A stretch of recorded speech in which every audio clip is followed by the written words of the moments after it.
Bagaimana kabarnya? Bertemu lagi dengan saya Ibu Vicky di mata kuliah Praktikum Mekanisme Reaksi dan Sintesis Organik. Nah, seperti yang sudah kalian lihat, saya hari ini ada di Laboratorium Kimia di Prodi Pendidikan Kimia Universitas Sanata Dharma.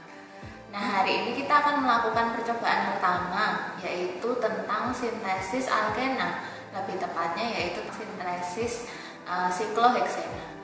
Nah, hari ini juga kita akan mempelajari tentang reaksi yang menyertai pada sikloheksena tersebut.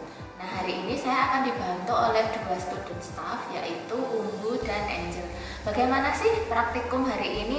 Yuk, mari kita lihat bersama. Halo teman-teman, perkenalkan kami yang akan membantu Vicky dalam praktikum mekanisme reaksi dan sintesis organik. Perkenalkan, nama saya Umbu dengan NIM 019 dan teman saya Angel dengan NIM 040. Nah, praktikum kali ini kita akan sintesis sikloheksena dari sikloheksanol. Adapun tujuan percobaannya adalah yang pertama untuk mensintesis sikloheksena dari sikloheksanol melalui reaksi eliminasi S1. dan yang kedua adalah memisahkan dan memurnikan sikloheksena dari sikloheksanol menggunakan destilasi sederhana dan seorang pisah. 3 adalah untuk identifikasi sikloheksena yang sudah disintesis dengan larutan kalium permanganat.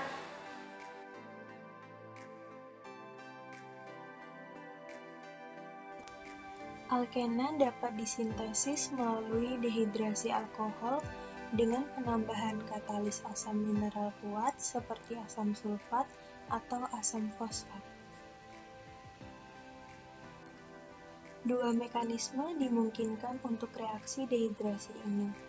Jika digunakan alkohol primer, mekanisme akan mengikuti eliminasi biomolekular atau E2.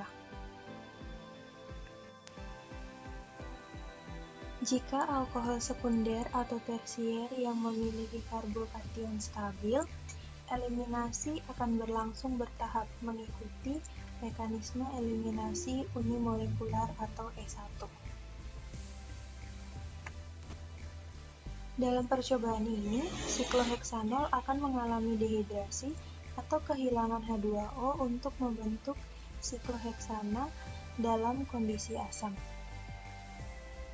Alat dan bahan yang digunakan dalam percobaan hari ini adalah labu alas bulat, magnet pengaduk, hot plate, corong pisah,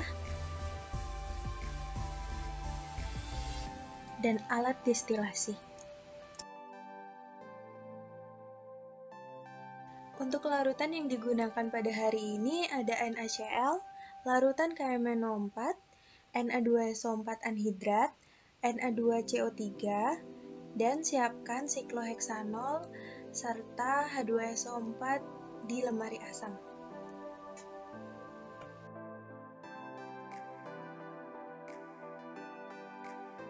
Gelas ukur kosong diberi 10 ml heksanol dan dimasukkan ke dalam labu alas bulat. Ambillah H2SO4 di lemari asam sebanyak 2 ml. 10 ml sikloheksanol yang telah dimasukkan dalam labu alas bulat ditambah H2SO4 sebanyak 2 ml.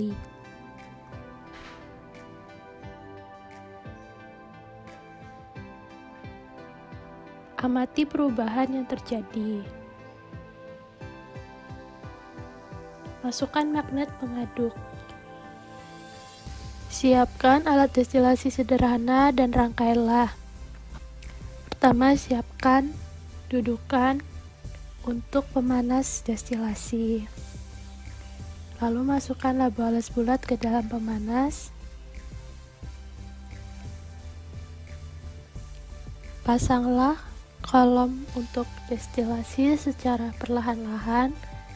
Pastikan untuk memegang semuanya supaya tidak jatuh. Posisi alat destilasi harus miring. Lalu masukkan selang untuk mengalirkan air. Pasanglah selang dan pastikan agar selang terpasang dengan sempurna supaya tidak ada air yang keluar. Selang bagian bawah adalah tempat air masuk ke dalam kondensor dan selang bagian atas adalah tempat air keluar dari kondensor.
Sebelum melakukan pemisahan menggunakan corong pisah, langkah pertama yang dilakukan adalah membuat larutan natrium klorida jenuh dan larutan 10% natrium karbonat.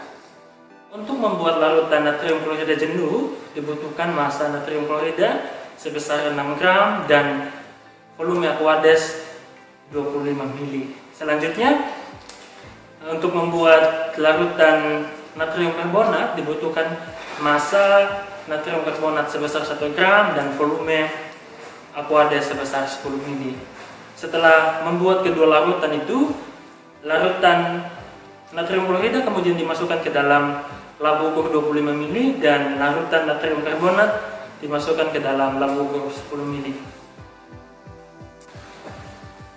Jadi ini adalah sikloheksana dari hasil destilasi yang sudah kita lakukan tadi. Nah, di sini kita mendapatkan 4 mili sikloheksana.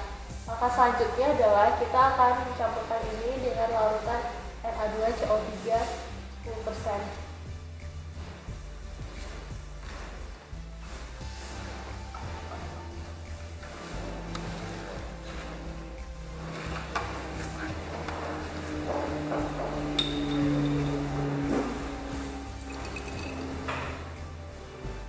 Kemudian kita tambahkan larutan Na2CO3.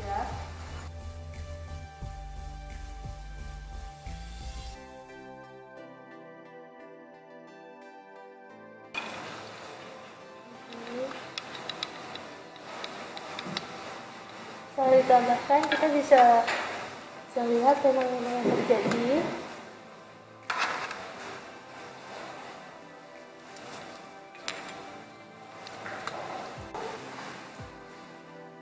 Anda sesekali dibuka untuk mengeluarkan gas.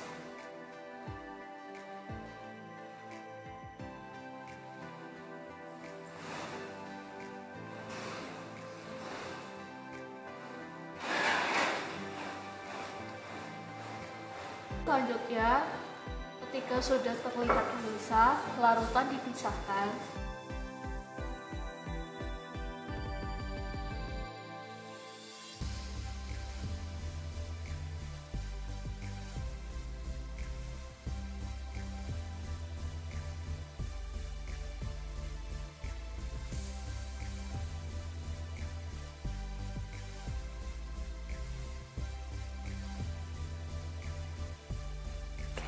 Setelah itu, larutan ditambahkan dengan larutan NaCl jenuh sebanyak 5 ml.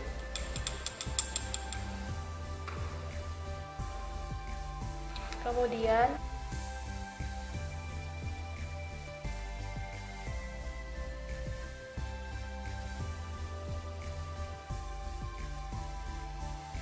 Selanjutnya, kita pisahkan lagi.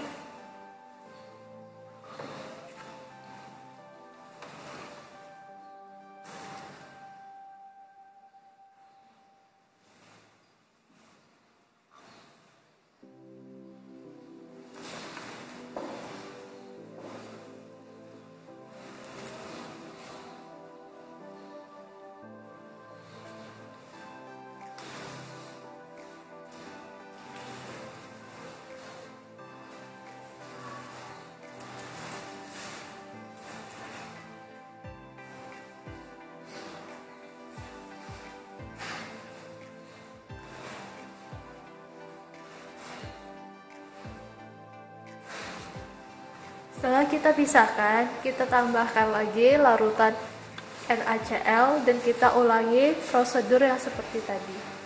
Prosedur ini kita ulang sebanyak 2 kali.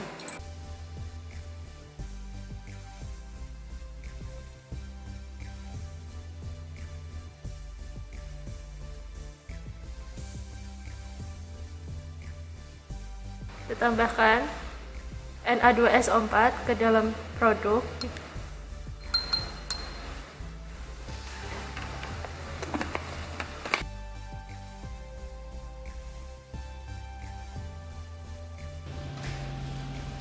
Setelah proses pemisahan dilakukan, langkah selanjutnya adalah identifikasi menggunakan larutan KMNO4.